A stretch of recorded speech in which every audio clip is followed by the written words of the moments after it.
এটা হলো $1,00,000 আর তোমার পিছনে 4 জন লোক আছে। তুমি নিজেই টাকাটা নিয়ে নিতে পারো অথবা তাদের সাথে ভাগ করে নিতে পারো। তোমার ন্যায্য অংশ হবে $20,000।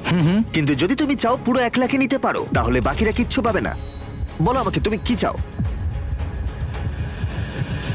নিশ্চয়ই। তার মানে কি বলতে চাইছো, সবটা চাও? না, আমি কাউকে চিনি না, আমি সবটাই নেব।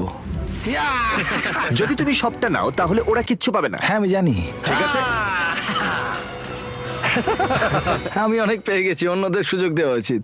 কিভাবে এটা আমি রাখবো? হ্যাঁ, সব চলে যাবে। এই 4,000-এর মধ্যে তুমি কতটা চাও? 0। কি মাত্র $4,000 বাকি আছে দেখে তোমার কেমন লাগছে? মানে মানুষটা সত্যি খুব লোভী।